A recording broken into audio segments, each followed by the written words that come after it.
কোথায় আছে আপনি জানেন, সেই লক্ষ্যে পৌঁছানোর পথ কি সেটাও আপনি জানেন, সেই পথে চলার ক্ষমতাও আপনার রয়েছে, কিন্তু তাও আপনি নিজের লক্ষ্য লাভ করতে পারছেন না।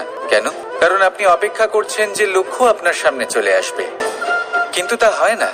লক্ষ্য সে যাই হোক না কেন, ধন হোক, প্রেম হোক, কোনো সম্মান হোক বা মোক্ষ হোক, যদি আপনি তার দিকে অগ্রসর না হন তাহলে ফল প্রাপ্তি অসম্ভব ব্যাপার, তা কোনোদিনই হবে না।